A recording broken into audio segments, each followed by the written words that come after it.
Engkau sungai kehidupanku yang mengalir segarkan jiwaku.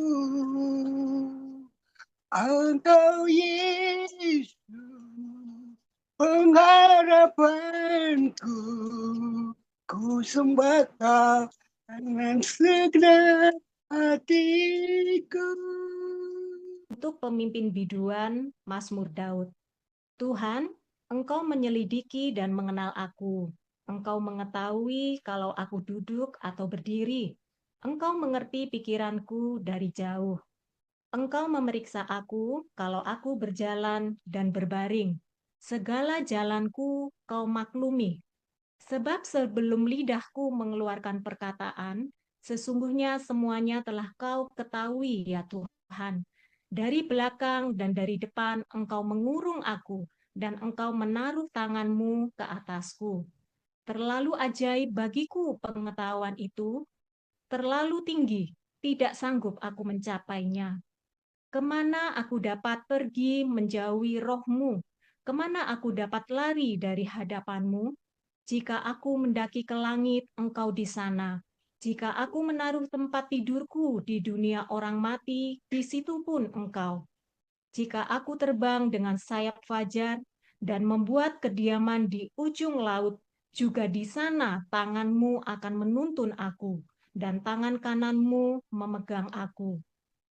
Jika aku berkata, biarlah kegelapan saja melingkupi aku, dan terang sekelilingku menjadi malam, maka kegelapan pun tidak menggelapkan bagimu, dan malam menjadi terang seperti siang, kegelapan sama seperti terang. Sebab Engkaulah yang membentuk buah pinggangku, menenun aku dalam kandungan ibuku. Aku bersyukur kepadamu oleh karena kejadianku dahsyat dan ajaib. Ajaib apa yang Kau buat, dan jiwaku pun benar-benar menyadarinya. Tulang-tulangku tidak terlindung bagimu. Ketika aku menjadikan di tempat yang tersembunyi, dan aku direkam di bagian-bagian bumi yang paling bawah. Matamu melihat selagi aku bakal anak, dan dalam kitab-Mu semuanya tertulis. Hari-hari yang akan dibentuk sebelum ada satupun daripadanya. Dan bagiku betapa sulitnya pikiran-Mu, ya Allah, betapa besar jumlahnya. Jika aku mau menghitungnya, itu lebih banyak daripada pasir. Apabila aku berhenti, masih saja aku bersama-sama Engkau. Sekiranya Engkau mematikan orang fasik, ya Allah, sehingga menjauh daripadaku penumpah-penumpah darah yang berkata-kata dusta terhadap Engkau dan melawan Engkau dengan sia-sia. Masakan aku tidak membenci orang-orang yang membenci Engkau, ya Tuhan, dan tidak merasa jemu kepada orang-orang yang bangkit melawan Engkau? Aku sama sekali membenci mereka. Mereka menjadi musuhku. Selidikilah aku, ya Allah, dan kenalah hatiku. Ujilah aku, dan kenalah pikiran-pikiranku. Lihatlah, apakah jalanku serong, dan tuntunlah aku di jalan yang kekal. Amin. Ya, ini cerita sengaja suaranya memang nggak ada, dikecilin ya, karena supaya nggak kena copyright. Kita lihat ini sperma ya, prosesnya ketika sperma ini masuk ya, untuk membuahi ini sel telur ya, membuahi sel telur ya. Bentar, suaranya Bu Endang masuk. Oke, terus kemudian ini mungkin bisa dicepetin itu atau enggak, biarin ya saudara sambil lihat ya. Nanti sampai menit yang ketiga baru kelihatan ya, atau dua lebih baru kelihatan. Nggak apa-apa, biarin begitu. Jadi sperma masuk, ini belum ketemu sel telur ya, baru perjuangan ya. Jadi sperma ini tidak mudah. Jadi ada yang bilang ratusan juta sperma, ada yang bilang miliaran sperma. Jadi di dalam cairan yang kecil sedikit itu dia ada banyak ya jumlahnya ya, kecil-kecil. Nah, ini menuju ke arah sel telur ya, yang keluar secara periodik ya. Kalau tidak dibuahi, maka sel telur itu akhirnya jadi menstruasi ya, seperti itu ya. Nah, ini kejadiannya ya. Ini belum, ini perjuangannya. Jadi kalau ini karena ada di dalam sebuah ilustrasi, nah ini menuju ke sel telur ya, menuju ke sel telur. Jadi di beberapa tahap itu ternyata kena asam ya, suasana asam di dalam ruang reproduksi wanita, maka dia akan mati, beberapa sperma mati ya. Kemudian kelelahan, beberapa sperma mati di perjalanan kelelahan. Jadi perjalanannya itu bertahap ya. Terus sampai ketemu ini, sel telur ya, yang seperti yang saudara lihat ini. Perhatikan itu sel telurnya. Nah, itu ada beberapa yang survive sperma itu menuju ke dinding dari sel telur itu. Nah, ketika dia menuju ke dinding sel telur itu, tidak semuanya bisa tembus. Hanya satu yang bisa tembus. Ya, begitu satu tembus, maka seluruh yang ada di lainnya itu akan gagal. Ya. Nah, ini yang berhasil masuk maka jadi putus begitu. Lihat, ini sel 1 ya, masuk bersama dengan sel yang ada di sel telur ya, bergabung seperti ini, lihat ya. Seperti ini. Terus kemudian mulai terjadi pembelahan ya, 2 4 8 16 ya, lihat itu pembelahan terus ya, 32 64 terus dia melakukan pembelahan ya, seperti itu. Nah, ini proses terbentuknya janin ya, terus 32 64 128 terus ya, semakin banyak jumlah selnya ya. Nah, seperti itu embrio ya namanya ya, kita sebut embrio. Nah, terus ini bergulir menuju ke rahim ya. Nah, nanti dia akan pegangan di dinding rahim tuh, lihat tuh. Nah, itu masuk ya. Ini ceritanya ke dinding rahim ya. Dan akhirnya di situ dia mulai semakin besar, semakin besar, semakin besar. Nah, nanti dihubungkan ada ini ya, dihubungkan untuk jalur makanan dari ibu kepada janin tersebut. Ya. Nah, kalau tadi ayat firman Tuhan berkata bahwa di ayat yang ke-13 atau di ayat yang ke-11, biarlah kegelapan saja melingkupi aku pada saat itu ya, terang sekelilingku menjadi malam. Maka kegelapan pun tidak menggelapkan bagimu dan malam menjadi terang seperti siang. Kegelapan sama seperti terang, sebab engkaulah yang membentuk buah pinggangku, ya, menenun aku dalam kandungan ibuku. Aku bersyukur kepadamu, ayat 14, karena kejadianku dahsyat dan ajaib, ya, seperti saudara lihat di dalam ini, mulai bentuk ya, ada kepala, itu tulang belakang, terus ya sampai ekor ya, bawah ya. Kemudian menenun aku dalam kandungan ibuku, ayat 13-nya, ayat 14, bersyukur kepadamu oleh karena kejadianku dahsyat dan ajaib. Ajaib apa yang kau buat dan jiwaku benar-benar menyadarinya. Tulang-tulangku tidak terlindung bagimu ketika aku dijadikan di tempat yang tersembunyi. Ya, lihat ini. Pemazmur menyampaikan ini, film ini dalam bentuk mazmur ya. Dan aku direkam di bagian-bagian bumi yang paling bawah. Ya, dia bilang bagian bumi. Jadi ini adalah yang tersembunyi ya di dalam perut ibu ya. Matamu melihat selagi aku bakal anak dan dalam kitabmu semuanya tertulis hari-hari yang akan dibentuk sebelum ada satupun daripadanya. Dan bagiku betapa sulitnya pikiranmu ya Allah, betapa besar jumlahnya. Jika aku mau menghitungnya itu lebih banyak dari pasir dan seterusnya. Saudara lihat bahwa hal seperti ini, saudara, yang digambarkan oleh pemazmur ya, lihat itu terbentuknya janin ya, semakin besar, mulai otaknya mulai dibentuk ya, organ tubuhnya mulai ada, kemudian itu kelihatan ada bola mata, ya, tangannya mulai semua terbentuk, ya. Jadi sel-selnya membentuk. Nah, itu sesuai dengan yang diprogramkan, ya. Namanya itu berupa DNA, ya. Jadi seperti apa bentuknya, hidungnya seperti apa, DNA-nya semua itu berupa program. Sehingga akhirnya dia hidungnya akan mancung atau hidungnya akan biasa atau hidungnya panjang, telinganya lebar atau bagaimana, terus badannya sebesar apa, bodinya seperti apa, ya itu semua dari awal seperti ini dibentuk, ya. Itu lihat seperti itu bergeraknya film ini, ya, mengilustrasikan tentang pertumbuhan janin ini, ya, yang dari embrio tadi menjadi bayi seperti ini, ya. Oke, jadi saya pikir cukup Bu Santi, itu cerita tentang ini, ya, DNA dan sebagainya yang selanjutnya.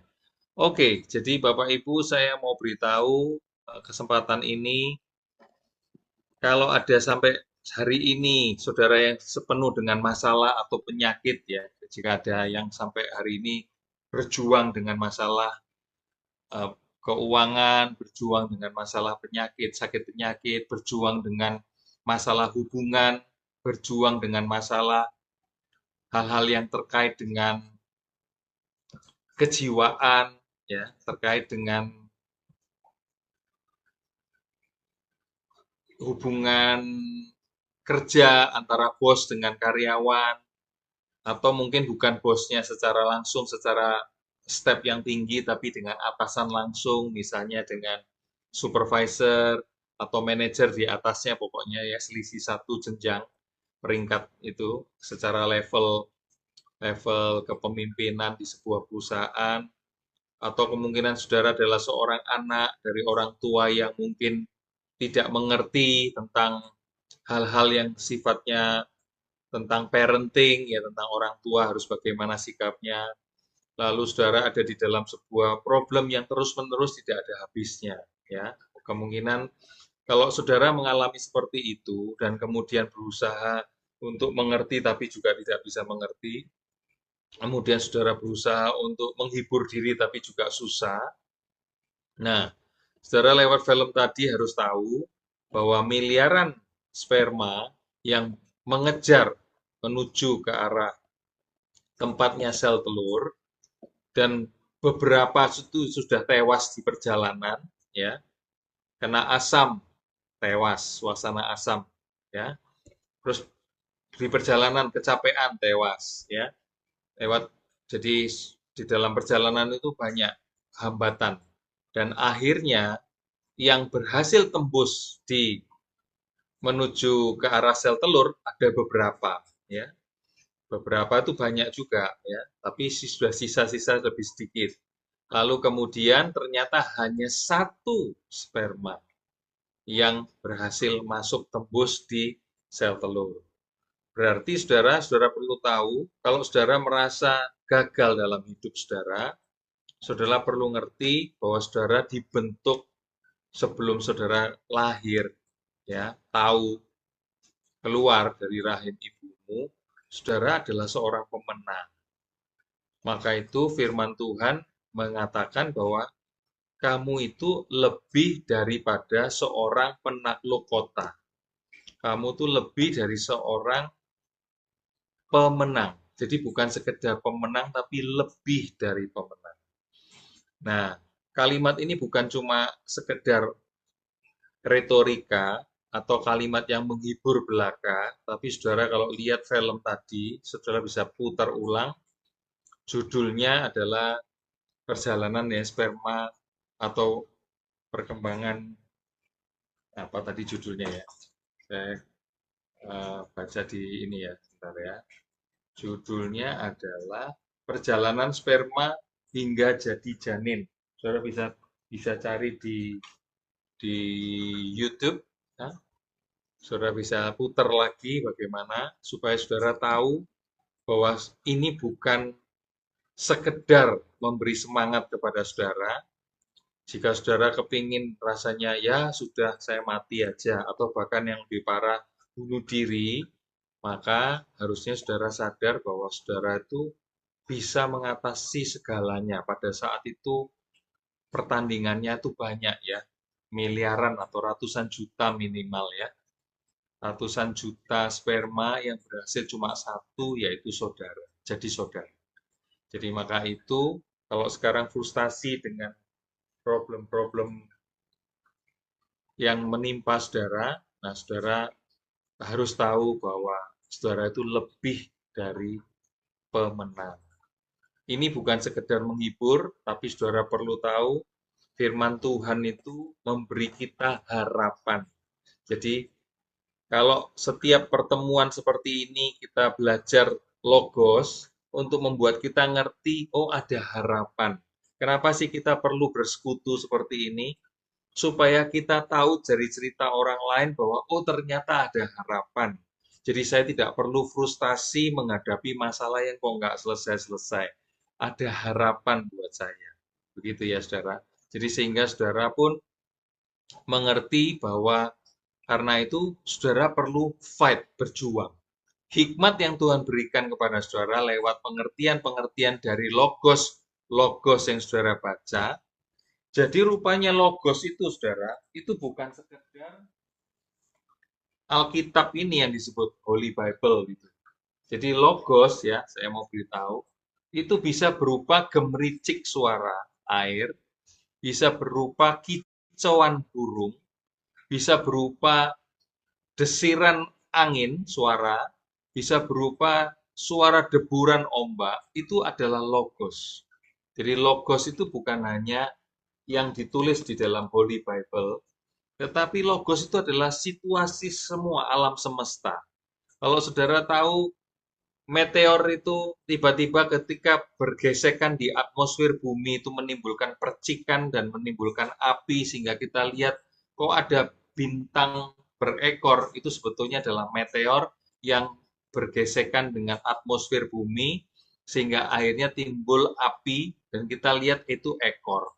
Padahal itu adalah meteor. Tapi kalau yang betul-betul bintang yang ada ekornya yang mengelilingi, yang di galaksi Bima Sakti, itu memang di belakangnya itu ada ekornya. Apa itu? Itu adalah satelitnya. Nah, jadi dibedakan ya. Itu alam semesta ya. Ini pelajaran pengetahuan umum atau fisika. Jadi kita lihat bahwa ternyata alam semesta ini menggambarkan kebesaran Dia, penciptanya, menggambarkan kedahsyatan, kemahaan ya yang tidak bisa diekspresikan dengan kata-kata ya karena ekspresi kita terbatas, otak kita terbatas, tetapi kita jadi mengerti oh ternyata yang tidak terbatas itu membatasi diri menjadi Yesus manusia untuk apa? Membatalkan perjanjian dia sebelumnya. Yang harusnya apa? Kalau Torah itu karena mengenal kita tahu Torah, kita jadi tahu dosa. Tapi dosa itu apa? Karena dosa kita harusnya mendapatkan maut, mati. Tetapi Yesus membatalkan itu semua. Dengan apa? Dirinya sendiri yang membuat janji itu mati. Sehingga perjanjian itu jadi batal. Akhirnya kenapa batal? Berlangsunglah kasih karunia. Bukan lagi kita berbuat apa, kita dapat apa. Tapi semua karena anugerah, bukan karena kita yang hebat, bukan karena perbuatan saya. Saya bisa menerima keselamatan, tapi itu adalah anugerah. Nah, kita ngerti itu. Nah, di komunitas ini kita mengerti juga bahwa kita perlu mengerjakan keselamatan itu dengan cara apa? Kita menjaganya dengan praktek kasih memberi makan orang kelaparan, memberi pakaian yang kurang pakaian, memberi tumpangan itu bukan numpang ke rumah kita tetapi sewain kos ya di kos-kosan, menilik orang yang sedang sakit, datang ke penjara yang orang yang di penjara, begitu ya. Nah, seperti itu sehingga akhirnya kita mengabarkan kasih itu melalui hidup kita, bukan cuma sekedar kepada orang lain, tapi di rumah tangga kita masing-masing, di tetangga kita juga, di tempat kerja kita juga, di komunitas juga. Gitu ya, saudara.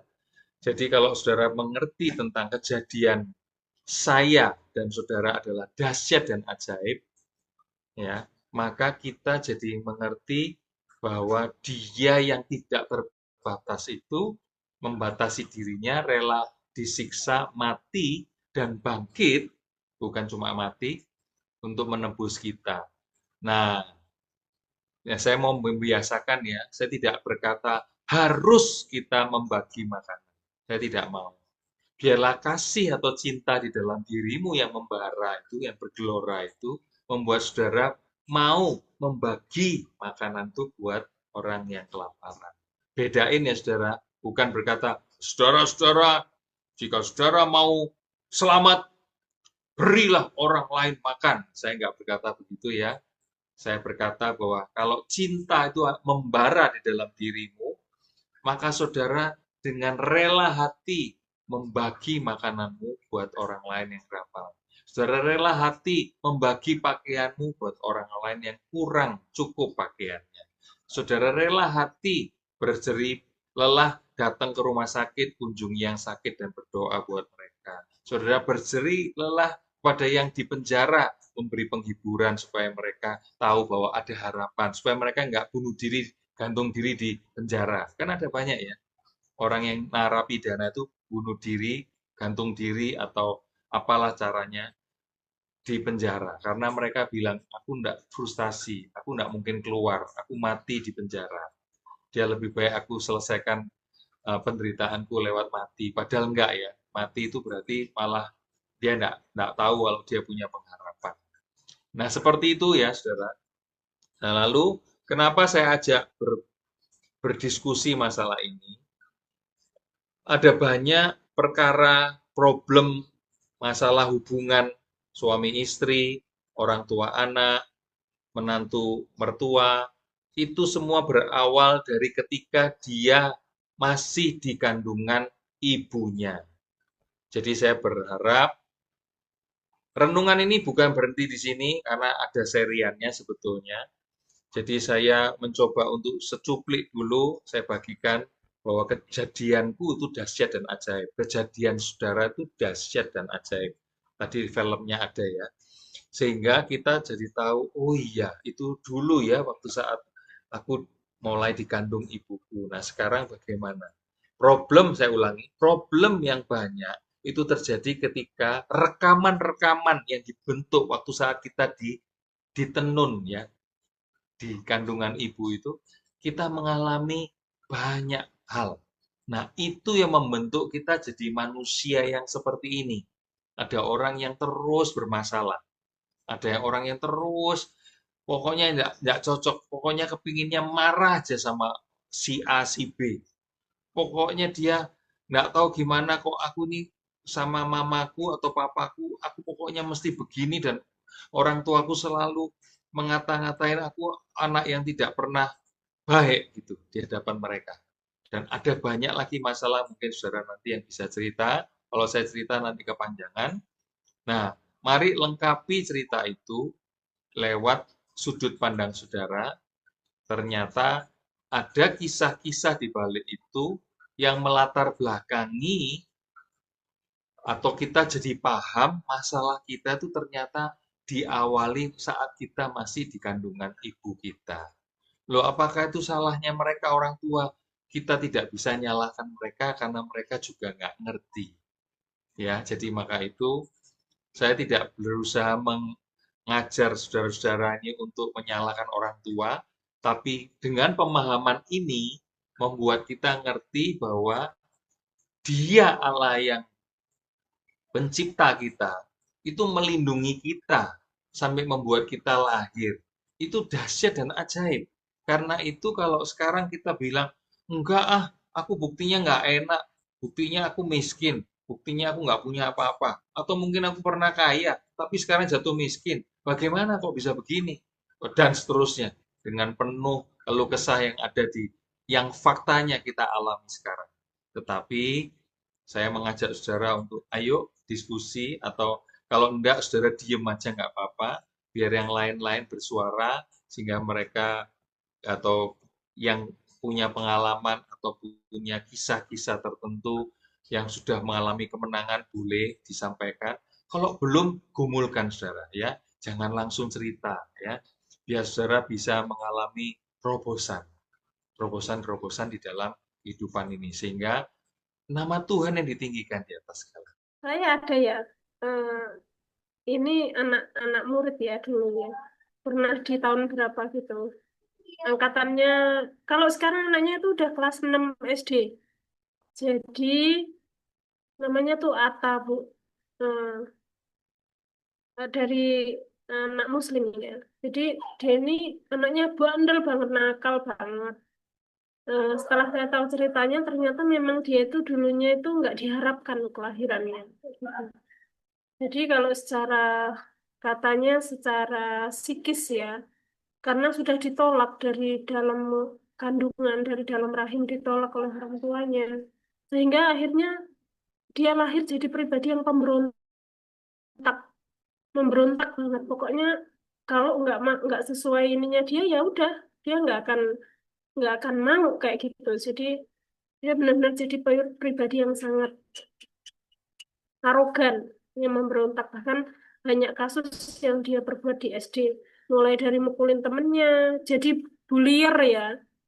Jadi itu mungkin kita nggak bisa nyalahin anak itu ya, dari dalam masalah dari dalam rumahnya, karena mungkin dia sudah ditolak dari dalam kandungan. Secara ikatan batin dengan ibunya itu nggak ada, ibaratnya bukan nggak ada dalam hati yang sebenarnya, mungkin sudah dibenci atau gimana kehadirannya, sampai dia lahir mungkin masih bayi sering disalah-salahin, itu berpengaruh Bapak Ibu ya ternyata. Jadi anak itu akhirnya jadi pribadi yang seperti itu. Dan itu lambat laun sekarang sudah kelas 6 SD sudah mulai mengerti, bisa dibilangin. Pas nakal-nakalnya pas di kelas 4 kelas 5-an itu ya. Sampai pernah temennya itu kepalanya ngucur darah karena dicocok sama itu loh Bu, pensil. Ya tengkorak kepala ini kan keras ya. Jadi ya saya rasa nggak tembus tengkorak, cuman kan berdarah gitu loh, kayak bocor gitu. Gitu. Ya, itu salah satunya ya. Makanya Bu Santi bersyukur ya Bu ya. Karena Tuhan Yesus kalau kita di dalam Tuhan selalu dilindungi ya Bu. Jadi pribadi yang seperti itu. Terima kasih Bu Santi. Lucunya aku nggak merasa bersalah ya. Masa kecilnya Bu gimana Bu? Mama saya nggak biasa-biasa aja tuh, asik-asik aja Iya menceritakannya. ya, kasih. Oke, oke Bu Santi, Ya. terima kasih untuk sharingnya ya, untuk kesaksiannya. Ya, saya persilahkan untuk Ibu Bali. Silakan Bu Bali. Silakan. Shalom semuanya. Salam. Sebelum aku nyanyi, aku mau cerita sedikit, boleh nggak? Boleh, silakan Bu Bali. Satu kali aku menghadapi seorang seperti seorang Goliat. Kalau Goliat kan dia raksasa besar secara fisik, ya kan? Tapi yang aku hadapi ini kuat finansialnya. Ya, dia seorang berpengaruh, dia seorang yang finansialnya tinggi, tapi dia nggak punya kasih, dia nggak punya perasaan. Ketika dia berucap, dia tidak peduli orang itu sakit hati apa tidak. Keluar kebun binatang keluar dari mulutnya. Nah akhirnya teman saya bilang begini, ngapain kamu takut sama dia? Oh iya juga ya, saya berpikir gitu, lama-lama saya merenung gitu kan. Benar juga kata-kata dia ya. Orangnya perkataannya tuh simple, tapi mengena di hati saya. Ya juga ya, ngapain takut sama dia. Jadi saya, iya ya, saya mengerti akhirnya.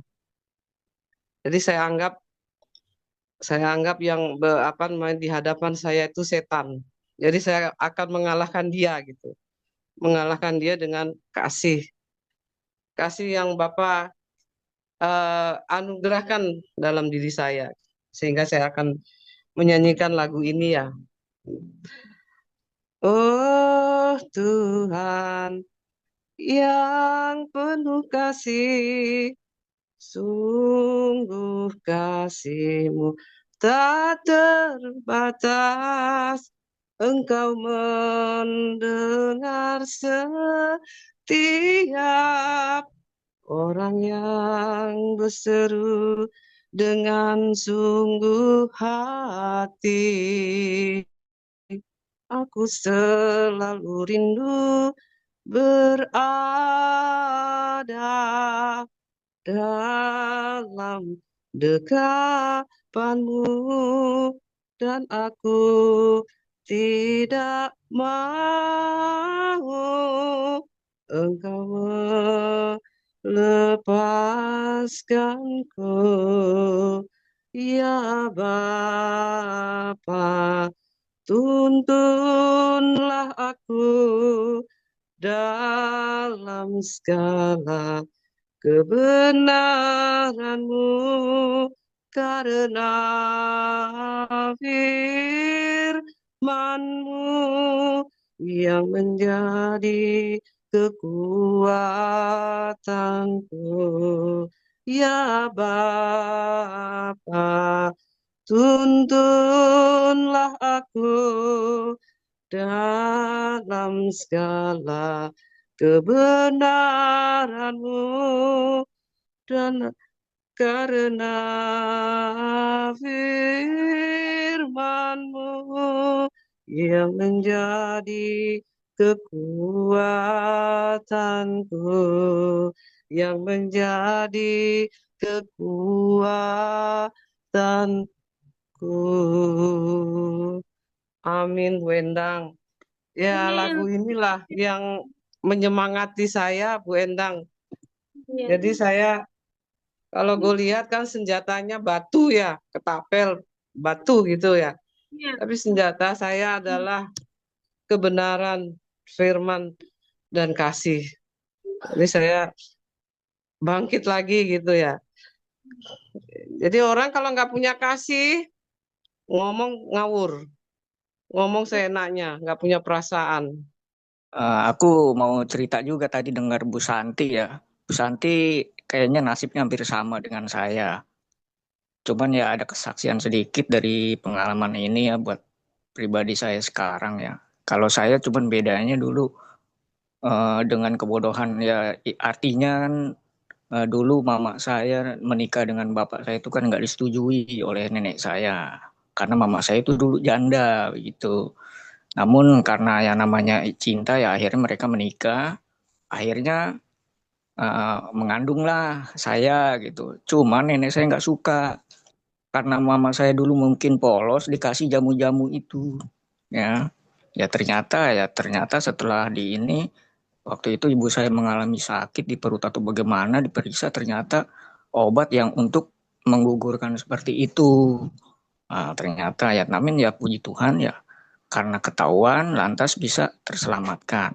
Namun efeknya ternyata ada efek. Mungkin Bu Santi kan nggak ada efek ya. Ternyata efeknya kena mata saya. Makanya kelihatannya dari sejak kecil saya sudah memakai kacamata karena efek dari obat tersebut. Yang pada akhirnya sampai setua ini akhirnya efeknya semakin berat sehingga membuat saya sulit untuk meneruskan pekerjaan, untuk sulit untuk berusaha karena semakin penglihatan ini semakin menurun ya. Itulah efek dari hal tersebut. Tapi ya puji Tuhan, walaupun demikian saya tidak merasa apa ya namanya tidak merasa kecewa dengan mama saya, bapak saya karena mereka tidak bersalah. Tapi memang jujur saya merasa kecewa dengan nenek saya itu saya, tapi saya tidak dendam karena mungkin itu kan namanya itu urusan dialah, saya udah kembalikan kepada Tuhan karena saya juga sudah hidup di dalam Kristus ya, hidup di dalam Tuhan. Walau dalam keadaan apapun, ternyata Tuhan punya rencana mungkin ke depannya dengan keadaan saya seperti ini. Saya tetap percaya karena terbukti walaupun bagaimana saya mendapatkan Tuhan berikan pasangan yang mau menerima saya apa adanya sampai saat ini dia tetap setia. Itu udah suatu berkat terbesar buat saya. Dan Tuhan walaupun dalam keadaan seperti ini saya pun selalu tercukupi walaupun terkadang ya dalam secara manusia ya ada kurangnya ya secara ekonomi apapun ya pasti semua orang pasti mengalami itu. Namun kan itu proses seperti Pak Paul bilang kan di padang gurun itu pastinya lebih banyak pahitnya, susahnya. Namun kan Tuhan tetap ada di depan memberi kekuatan, tetap memberikan makan ya cukup itu sih. Ya itu ya salah satu yang lagu saya kirimkan itu penguat buat kehidupan saya. Sehari-hari saya selalu berpegang selalu sujud di kaki salib Tuhan, selalu berteriak minta Tuhan untuk memberi kekuatan pada saya dengan kelemahan saya untuk sekarang ini dalam sulit untuk berusaha. Itu sih. Itu kesaksian sedikit dari saya di mana Tuhan selalu memberikan kekuatan buat saya. Walaupun terkadang ya manusiawi, kadang suka khawatir juga, terkadang nggak munafik gitu ya Bu ya. Pak ya semua saudara-saudara di sini terkadang suka mengeluh ya, itulah kejatuhan-kejatuhan kecil saya, namun saya selalu menyadari bahwa itu sesuatu hal yang mungkin juga Tuhan tidak kehendaki, tapi puji Tuhan saya juga punya pasangan yang selalu memberi support saya ketika saya lemah, dia memberikan kekuatan pada saya, memberikan nasihat pada saya untuk kuat, untuk tetap setia, untuk artinya dia bilang, toh saya kan nggak akan meninggalkan kamu, kamu nggak usah khawatir. Itu suatu hal yang sangat luar biasa buat saya memiliki pasangan seperti istri saya. Seperti itu sih kesaksian buat saya. Dari saya, Bu, semoga boleh membawa berkat buat kita semua. Ya, menjadi pertanyaannya Bapak Ibu ya, setelah kita lahir, kita tumbuh besar, kita semakin dewasa, lalu kita menghadapi berbagai macam persoalan dan tantangan hidup kita masing-masing ya. Itu kenapa kok seolah-olah kita itu nggak keluar sebagai pemenang gitu loh. Kita kok ya nggak semua ya, tapi mungkin sebagian besar itu masih mengalami yang namanya kekalahan demi kekalahan. Kita mengalami menjadi seorang pecundang. Jadi misalkan kalau kita itu membangun satu usaha, udah bolak-balik membangun kok nggak berhasil-berhasil ya.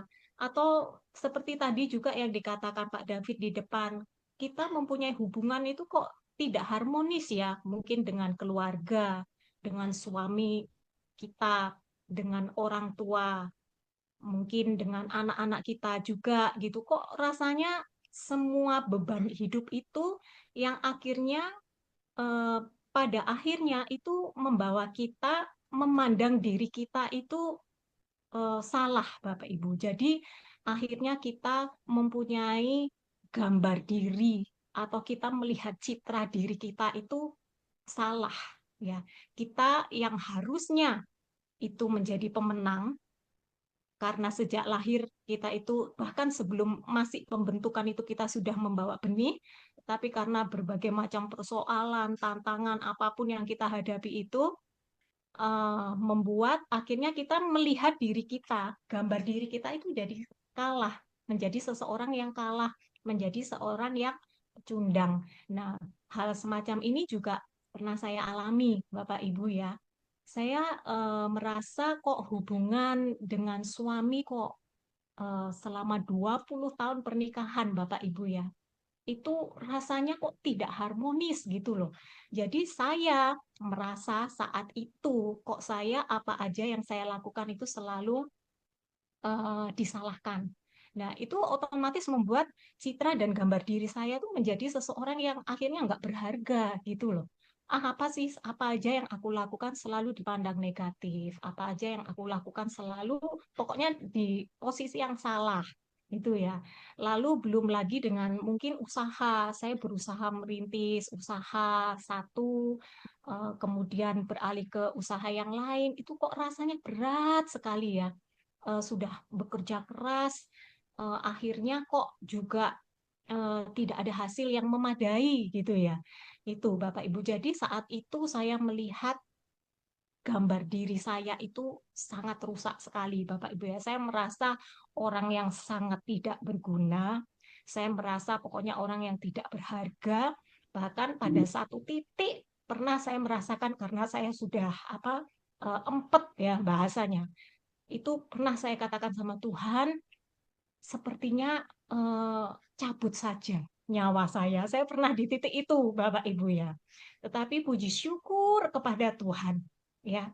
Tuhan itu dalam keadaan apapun yang kita alami, Bapak Ibu, Dia itu selalu ada di dekat kita dan kasih-Nya itu selalu merangkul kita, ya. Saya dapat satu ayat emas, ya, Bapak Ibu, sampai sekarang itu tetap menjadi ayat favorit saya. Saya bacakan Bapak Ibu ya, di Yesaya 43 ayat yang keempat. Saya bacakan. Oleh karena engkau berharga di mataku dan mulia, dan aku ini mengasihi engkau. Nah, Bapak Ibu, ketika saya ada di titik paling rendah di kehidupan saya mendapatkan ayat ini. Nah, sejak itu Bapak Ibu, cara pandang saya melihat gambar diri saya itu sepertinya diubahkan oleh Tuhan. Ya, seperti tadi kata Pak Yance ya, kita semua ini dengan apapun kondisi dan situasi kita yang saat ini apapun itu Tuhan menganggap kita berharga. Bahkan lebih dari itu, Dia itu menganggap kita ini mulia, Bapak Ibu. Ya, Bapak Ibu ngerti ya arti kata mulia itu seperti apa ya. Kalau kita saat ini kan emas lagi ini ya harganya naik ya. Logam mulia itu orang-orang berlomba-lomba untuk investasi membeli LM ya. Karena dia tahu itu logam mulia logam yang sangat berharga ya. Jadi itu sekarang orang berlomba-lomba membeli untuk investasi. Jadi saya menganggap wah Tuhan, meskipun ya orang lain, bahkan mungkin orang yang terdekat dengan sekalipun itu memandang kita sebelah mata, tetapi ada Tuhan yang selalu mengasihi kita, yang selalu menganggap berharga, bahkan Dia itu menganggap kita ini mulia. Dan Dia itu sangat mengasihi kita, apapun kondisi kita itu, Bapak Ibu. Jadi sejak saya mendapatkan ayat ini, itu sepertinya menjadi rema dalam hidup saya ya. Sampai saat ini pun kalau saya baca ayat emas ini Bapak Ibu ya, di hati itu rasanya nangis gitu ya. Nangisnya itu nangis karena bersyukur kok ternyata Tuhan itu akhirnya memberi kesempatan kepada saya ini untuk melihat citra diri saya yang sebenarnya di dalam Tuhan itu seperti apa.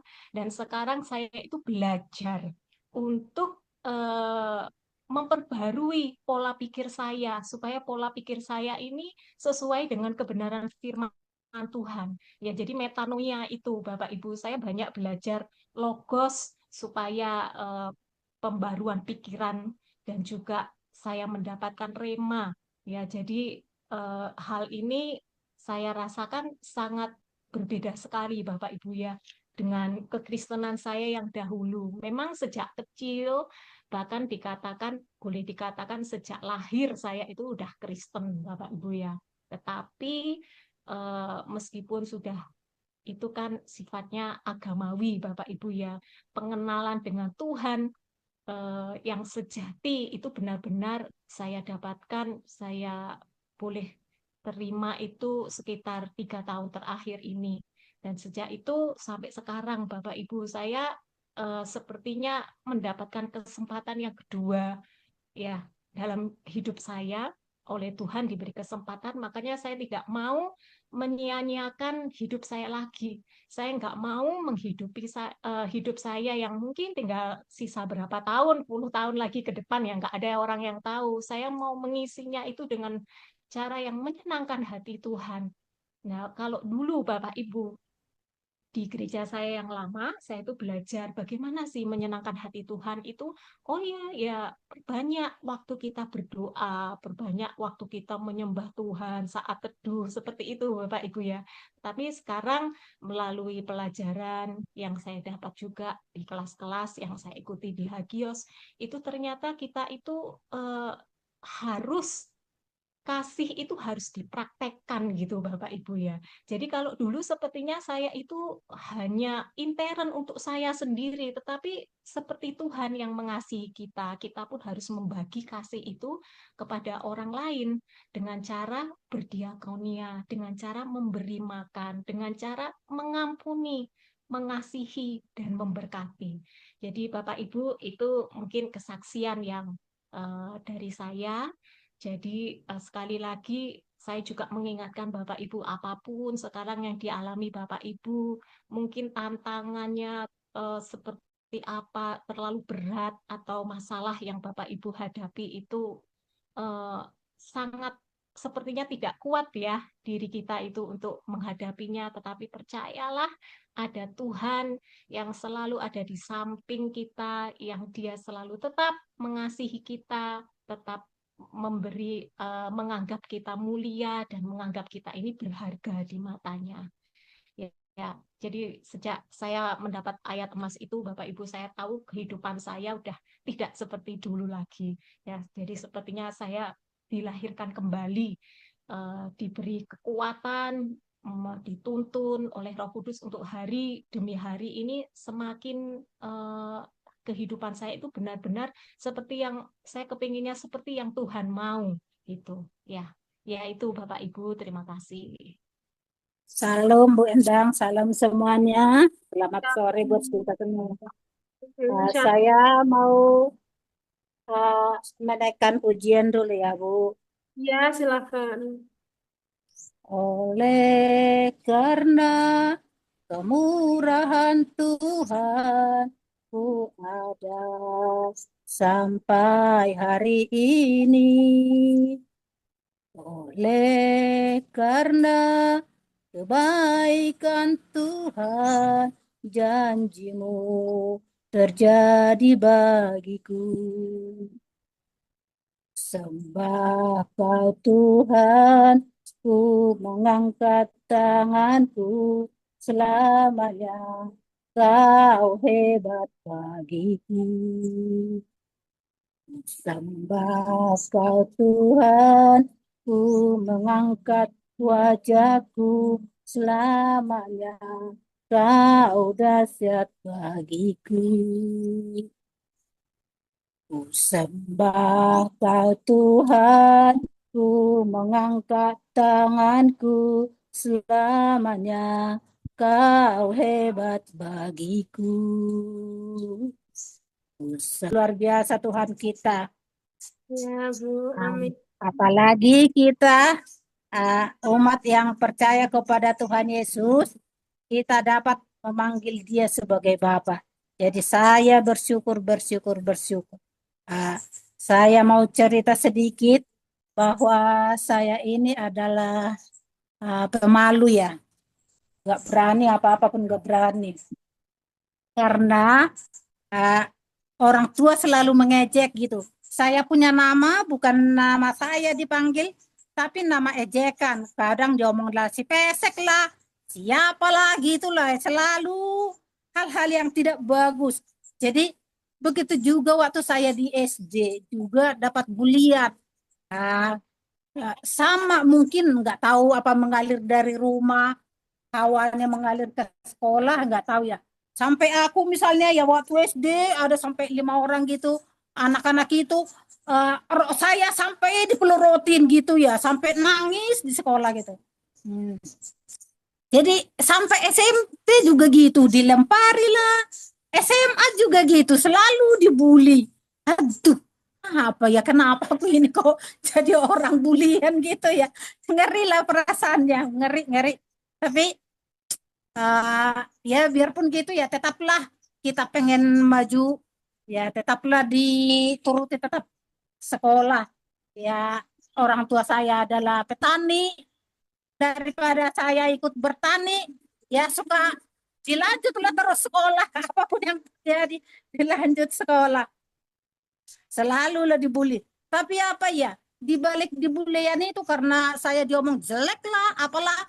Jadi saya ini jadi menganggap diri ini jelek. Jadi kemana-mana nggak takut gitu loh. Mau ke terminal pun nggak takut. Misalnya saya pernah di Pulau Gadung sendirian, tasku sudah ditarik-tarik, terus tak lawan mereka itu. Terus dia ngomong dia, ih maaf ya Bu, dia mungkin, ih tak kira orang Jawa ya gitu, rupanya orang Batak ya gitu ya, apa rupanya bedanya, orang semua orang sama kok, jangan gitu ya, aku ngomong gitu, ih berani ya gitu. Karena di diriku ada itu merupakan jelek, apa orang jelek, siapa mau melawan, siapa mau berani sama orang jelek gitu loh. Jadi dan perasaanku juga, mana mau laki-laki sama orang jelek, jadi tak lawan mereka itu, nggak ada takutnya aku gitu deh. Tapi saya bersyukur semakin apa yang kurindukan didengar Tuhan. Sering saya katakan itu, saya jadi pengen jadi orang suci, pengen jadi suster. Kalau menurut saya dulu itu yang orang suci itu adalah suster Katolik itu loh, yang pakai selalu baju putih gitu ya. Kalau orang suci ya, saya pengen jadi orang suci gitu. Tapi bapakku nggak boleh, jangan, anakku perempuan 2 kok. Nah, jadi nggak jadilah saya suster. Berjalan dengan waktu, saya minta sama Tuhan, Tuhan, aku ingin mengenalmu. Aku juga ingin jadi orang suci Tuhan. Gimana caranya? Bersyukur ya. Jadi saya merasakan itu, Tuhan mendengarkan apa yang kita minta. Semakin pengajaran, terutama misalnya seperti ada forum kita ini ya Good Day ya, semakin saya mengerti. Dan juga dari pengajaran kita selama ini ikut Hagios, semakin mengerti, oh iya orang suci itu rupanya ya, berarti pengikut Tuhan yang sudah eh, dipilih ya, oh gitu. Jadi saya sekarang bersyukur kepada Tuhan Yesus, dan juga bersyukur kepada Pak David yang membuat acara kita ini, yang bisa kita saling berbagi, saling mengisi, saling memberi saran, juga dari pengajaran dari Hagios saya semakin mengerti. Jadi saya sekarang tinggal melaksanakan atau melakukan agape itu, agape kepada sesama, agape kepada saudara-saudara yang lain, dan saya bersyukur apa namanya itu, gambar diri saya sudah pulih lah, saya omong. Misalnya kalau ada di kumpulan gitu, saya sudah berani gitu ngomong sepatah kata lah, oh bukan saya rupanya, Tuhan yang buat saya berharga. Harga diriku seharga Tuhan Yesus. Harga diriku udah ditebus oleh Tuhan Yesus. Jadi bersyukur banget ini. Saya pengikut Tuhan Yesus. Selalu itu saya omong. Selalu saya omong, Tuhan Yesus luar biasa. Tuhan Yesus luar biasa. Jadi itulah kesaksian saya. Terima kasih Bu Endang. Perasaan yang gundah gulana, Engkau tenangkan bagai air yang mengalir, menyejukkan hati dan jiwaku. Aku bersyukur kepadamu, Tuhan yang mengetahui semuanya. Haleluya.